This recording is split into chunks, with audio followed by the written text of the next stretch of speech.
এখন দেখছেন YouTube channel Nitai media live. এই ভজন করবার জন্য আমাদের কি প্রয়োজন? না আপনারা এটাও জানেন, এই কথা প্রসঙ্গে বাবার কথাটি আসে, রণে বনে জলে জঙ্গলে যেখানে বিপদে পড়িবে আমাকে স্মরণ করিয়ে আমি রক্ষা করিব। এ বড় অভয় বাণী, এই বড় ভরসার বাণী। অন্ধকারের মধ্যে সেই দিব্য আলোর রোশনাই যেন জ্বালিয়ে দিয়েছেন বাবা। আমি ভজন করলাম, সারাটি জীবন আমি ত্যাগ বৈরাগ্য তিতিক্ষা ভজন করেছি, যে সাধন সম্পদ আমার কাছে আছে আমি রক্ষিত করেছি, আমাকে ডাকো। আমরা এতক্ষণ সেই জঙ্গলের কথাই বলছিলাম, ওই যে কেতকী জঙ্গলে কেতকী বাগানে হারানো ভোমরার মতো বাবা আমরাও পড়ে গেছি। এ জঙ্গল সুন্দরবন না, আফ্রিকার জঙ্গল না, এই সংসারে কামনা বাসনার জঙ্গলে আমরা হারিয়ে পথ পাচ্ছি না। এইখান থেকেই বাবাকে স্মরণ করতে হবে, শ্রী গুরুদেবকে স্মরণ করতে হবে, ভগবানকে স্মরণ করতে হবে, যাতে এর থেকেই আমরা নিষ্কৃতি পাই। এই জন্য বাবা বললেন কেবল স্মরণ নাও। ওই গোমুখ আসনে বসা এই ত্রিকালজ্ঞ শিবকল্প মহাযোগেশ্বর তিনি জানিয়েছেন ভয় নাই, এই তপশক্তি তোমাদের রক্ষা করবে, তোমরা শুধু স্মরণ করো। এই স্মরণ কথাটি আসে তো আমাদের, তসমাৎ সর্বেষু কালেষু মামনশ্বর, গীতার এটাই তো ভগবান বলেছেন, স্মরণ করো। এই সংসারের নানান কাজে নানান ভিড়ের মধ্যে আমাকে স্মরণ করতে ভুলে যেও না। স্মরণাঙ্গ স্মরণই হলো আমাদের পথ। তাই বাবা বলছেন আমাকে স্মরণ করিও। এটা মনে আছে কি আমাদের? দিন রাত তো চলে যায়, সূর্য উদয় হয় অস্ত যায়, কিন্তু স্মরণ কই?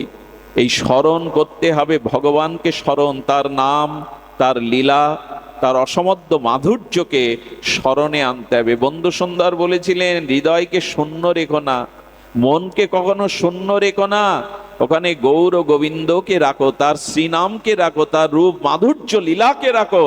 মনকে শূন্য রাখতে যেও না, ওখানে শয়তান প্রবেশ করবে, ওইখানেই পাপ প্রবেশ করবে, ভোগ প্রবৃত্তি প্রবেশ করবে। মনকে কখনো খালি রেখো না। এটাই তো সেই একই কথার প্রতিধ্বনি। ফরিদপুরের শ্রীগাল আর সাতক্ষীরার শ্রীগাল দুই সুরে ডাকে না, সব মহাপুরুষ সব শাস্ত্রের একটাই বাণী, মামনুষ্বর, ভগবানকে স্মরণ করো, ভগবানকে স্মরণ করো। এটি ছাড়া আমাদের এই যুগে, এই কাল কবলিত ক্ষণভঙ্গুর কলিযুগে আমাদের তপস্যা যাগ যজ্ঞ অন্য কিছু করা সম্ভব নয়। একমাত্র সম্ভব শ্রীহরির নামকে স্মরণ করা, তার রূপ, তার লীলা, তার অসমাদ্য ধাম, তার মাধুর্যকে স্মরণ করা। এই স্মরণই আপনাকে রক্ষা করবে। আসুন, সূর্য অস্ত গেছে, যাচ্ছে, আমাদের জীবন সূর্য হয়তো অস্তগামী। সংকল্প করি যে প্রভু বলে এসেছিলাম, সংকল্প করে এসেছিলাম পরমাত্মাকে, তোমাকে ভুলে যাব না, তোমাকে স্মরণ করব।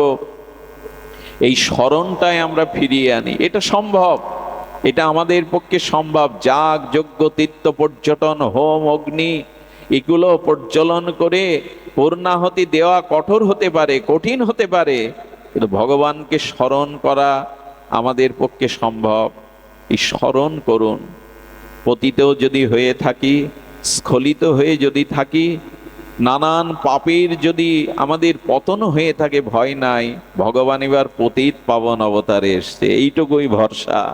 ভগবান এবার পতিত পাবন নাম ধরেছেন। আহা, মনে পড়ছে গোস্বামী তুলসীদাস একবার রামচন্দ্রের সভাতে গেছেন, খুব ধ্যান দিন। গোস্বামী তুলসীদাস তার মানস স্মরণে রঘুপতি রাজই বলেছেন পূর্ণ মর্যাদা পুরুষোত্তম শ্রী ভগবান রামচন্দ্রের সভাতে গিয়ে দেখেন বামে জানকী দেবী, পাশে বসে আছেন ব্রহ্মর্ষি বশিষ্ঠ দেব, বসে আছেন ত্যাগ বৈরাগ্যের মূর্তি লক্ষণ ঠাকুর, বসে আছেন সাধু শিরোমণি ভরত, হনুমানজি। এই সভাতে গিয়ে তুলসীদাস বলছেন প্রভু আপনার চরণে আপনার কৃপায় এই সভাতে এসে দেখছি এখানে একটা অপূর্ণতা আছে। আচ্ছা, রাম সীতার সভাতে অপূর্ণতা থাকতে পারে? বলেন এখানে একটা অপূর্ণতা আছে। বলে কি অপূর্ণতা? সেই অপূর্ণতা আমি ছাড়াও পূর্ণ হবার নয়। রামচন্দ্র এসে বলছেন এখানে অপূর্ণতা তো বলো, আর তুমি ছাড়া সেই অপূর্ণতা পূর্ণ পাবে না। বলে হ্যাঁ প্রভু। বলো তাহলে, শুনুন। তুলসীদাস বললেন, প্রভু তোমার অনন্ত নামের মধ্যে একটা নাম হলো তুমি পতিত পাবন। কিন্তু এখানে ঠাকুর লক্ষণ, এখানে ভরত, এখানে হনুমান, এখানে গুরু বশিষ্ঠ বসে আছে। এখন কেউ যদি এসে বলে, হে রঘুপতি রামচন্দ্র আপনি পতিত পাবন, এই নামের প্রমাণ কি? এখানে তো কোনো পতিত নাই। এখানে কোনো তো অন্ধকার থাকলেই তো আলোর পরিচয় দেওয়া যায় যে এটাই আলো, অন্ধকার দূর করে। তো এই আপনি যে পতিত পাবন, এখানে তো কোনো পতিত নাই। তাই বললাম আপনার এই দিব্য সভাতে একটা অপূর্ণতা আছে, এখানে কোনো পতিত নাই। আর আমার দিকে চেয়ে দেখো প্রভু, আমার থেকে পতিত এই জগতে আর কেউ নাই, আমার থেকে পতিত কেউ নাই। এই অপূর্ণতাটা তোমার এই সভাতে আছে, আমাকে এখানে রাখো। আমাকে রাখলে কি হবে জানেন? এই সভা পরিপূর্ণ পাবে। কেউ যদি এসে প্রশ্ন করে তুমি পতিত পাবন, আমাকে দেখিয়ে বলো ওই পতিত, আর আমি হলাম পতিত পাবন। প্রভু আমাকে অন্তত রাখো তোমার এখানে। যার গালে মদের গন্ধ বেরোচ্ছে, লোকের ঘর জ্বালিয়ে দিয়েছে, পশু হত্যা করেছে, হেন পাপ নেই জগতে করেনি, যিনি নিত্যানন্দ প্রভুর মতো পরমানন্দকেও ললাট থেকে রক্ত ঝরিয়েছেন, সেই নিতাই মাধবকে বুকে জড়িয়ে ধরলেন। এটাই তো এই যুগের বৈশিষ্ট্য। এবে অস্ত্র না ধরিলা, প্রাণে কারো না মারিলা, চিত্ত শুদ্ধি করিল সবারে। এবাকে কাউকে প্রাণে মারছেন না, তীর ধনুক তো আনেননি, সুদর্শন তো ধরেননি না, তিনি কোনো অস্ত্র ধরেছেন। এবে অস্ত্র না ধরিলা, প্রাণে কারো না মারিলা, চিত্ত শুদ্ধি করিল সবারে। পতিত পাষাণ্ডী অতি দূরমতি, প্রাণে না মারিল কারে, হরিনাম দিয়া হৃদয় সদিল যাচি গিয়া ঘরে ঘরে। এই অবতারেই যদি আমার কৃপা না হয়, আশ্রয় না হয়, যাব কোথায় আমি? ভরসা একটা আছে, তুমি পতিত পাবন আর আমি পতিত। আমি জন্ম জন্মে অপরাধী, আমার পাপের কোনো সংখ্যা গণনা নেই, কিন্তু এইটুকু ভরসা তুমি পতিত পাবন। এবার গ্রহণ করো আমায়। আমি তো আর পাচ্ছি না সংসারে, এই জন্ম মৃত্যু জরা চক্র ব্যাধিতে আর পাচ্ছি না। প্রভু তোমার শরণ নিলাম, কৃষ্ণ তোমার হলাম যদি বলে একবার, ভববন্ধ হইতে কৃষ্ণ তারে করেন পার। একবার অন্তর থেকে বলুন না, আমি পতিত পাবন, আমায় উদ্ধার করো।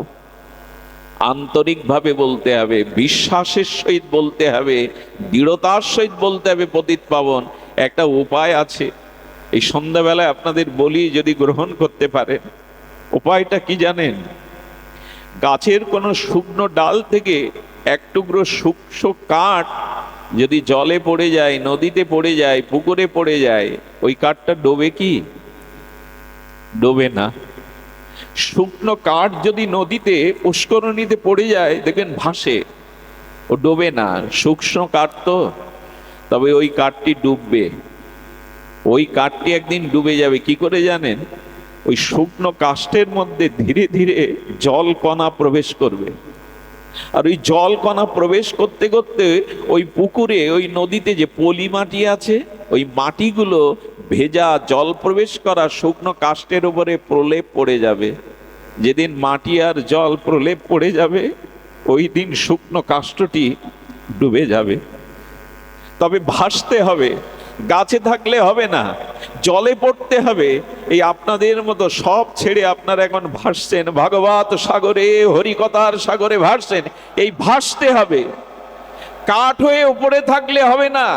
এই সাধু সঙ্গে হরিকথাতে ভাসতে হবে। যদি ভাসতে পারেন, এভাবে যদি সাধু সঙ্গে হরিকথায় ভাসতে পারেন, কি হবে জানেন? এই ভাসতে ভাসতে হরিকথা শ্রবণ করতে করতে কখনো চোখের জল হৃদয়ে বসবে।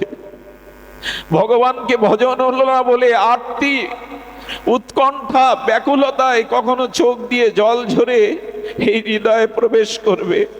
এই শুষ্ক হৃদয়ে, ভক্তিশূন্য হৃদয়ে চোখের প্রেমবাড়ি যেতে যেতে যখন হৃদয় ভিজবে, আর এখানে সাধুগুরুর চরণ ধুলি যখন উড়ে এসে আমার গায়ে পড়বে, সেই দিন আমি প্রেম সাগরে, ভক্তির সাগরে ডুবে যেতে পারবো। এটাই উপায়। চরণ ধুলি চোখের জলে শুষ্ক হৃদয় যেদিন সরস হবে, সেই দিন আমি ডুবে যেতে পারবো। সেই দিনই আমাদের ডুববার সময় হবে। এই জন্য ভাসতে থাকুন। এই হরি কথা সাধু সঙ্গে তরঙ্গে ভাসতে ভাসতে কোনো না কোনো দিন আমাদের মাঝে এমনি করে জেগে যাবে এই দুপটা প্রেমস্র, আর আমাদের মাঝে এমনি করে জেগে যাবে। এই জাগাবার জন্য, এই উত্থানের জন্য, এই নিজের দিগদর্শন পাওয়ার জন্য আমাদের এই জীবন। আর বিলম্ব করবেন না। এই পতিত উদ্ধারণ লীলায়, পতিত পাবন লীলায় কেউ বাদ যেন না যায়। প্রভু এসেছিলেন, হ্যাঁ, ঘরে ঘরে এই হরিনাম দিয়ে অকাতরে প্রেম বিতরণ করে। আর এই যুগেও যদি বাদ পড়ি, নিতাই চৈতন্য বন্ধু সুন্দর হরিপুরুষের যুগে তোদের ওই যে তোদের জন্য সব আমি করে গেলাম, তোরা শুধু একটু স্মরণ কর। মনে আছে তো? এই হরিনাম মৃতকেও জীবন দিতে পারে। আরে পতিতকে উদ্ধার কেন, মৃতকেও জীবন দিতে পারে।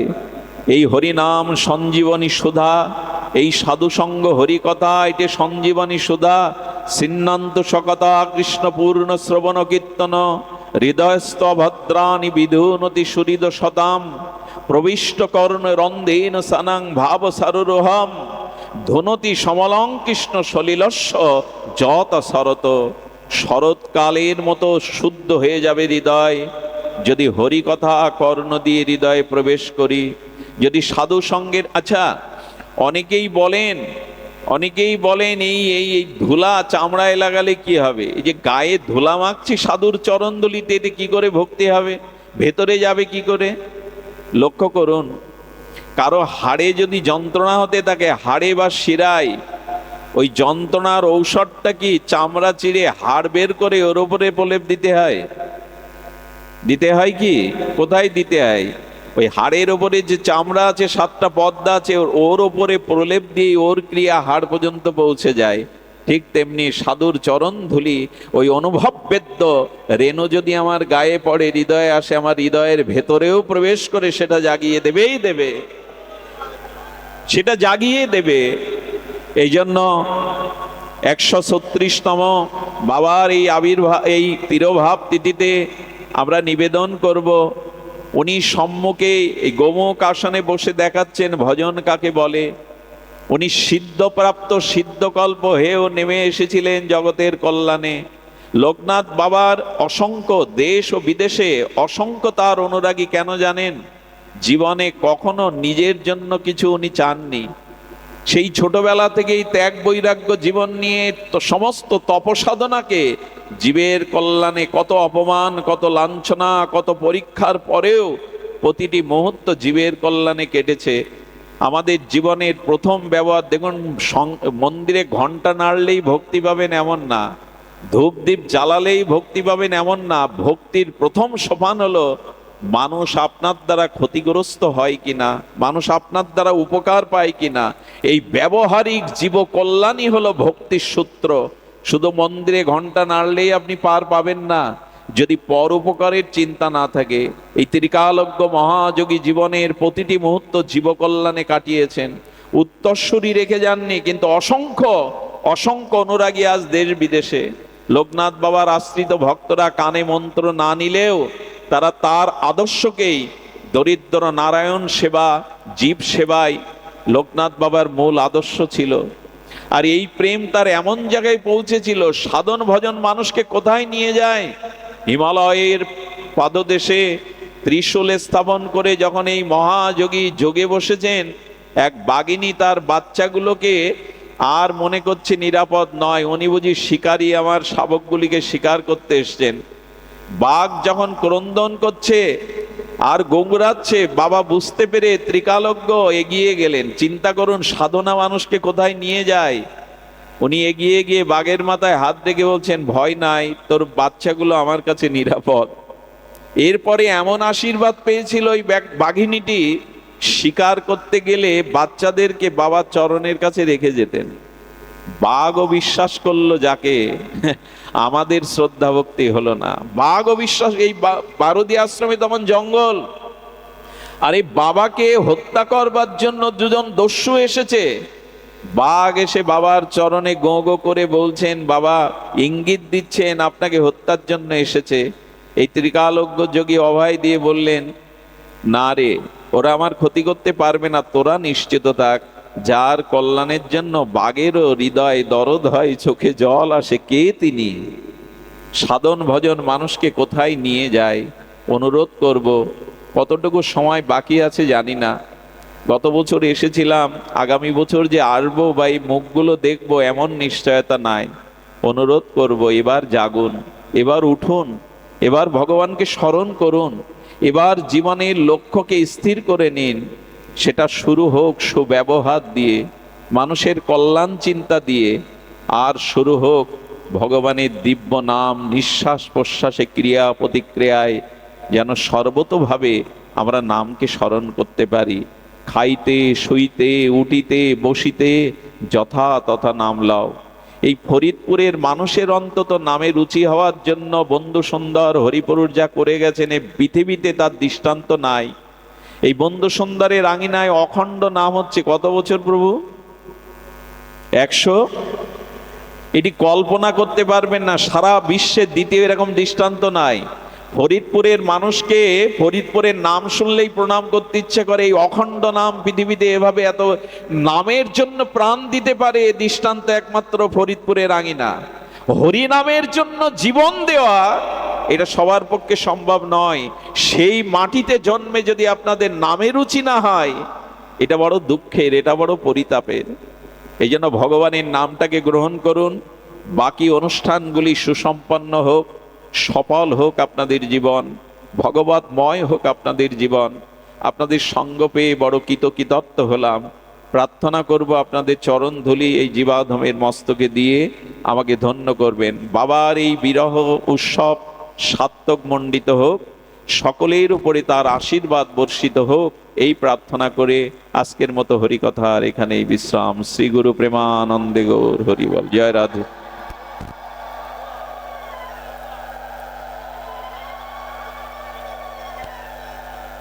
16ই শ্রাবণ 2রা আগস্ট 2026 রবিবার খানখানাপুর কুণ্ডপাড়া তেঁতুলতলা রাধা গোবিন্দ মন্দিরে পাঠ আছে। আপনারা নিমন্ত্রিত, এইখানে আসবেন, আপনারা পাঠ শ্রবণ করবেন। তবে ব্যাগটা কই কি না, এটা এইগুলো রাখো, এই গ্রন্থ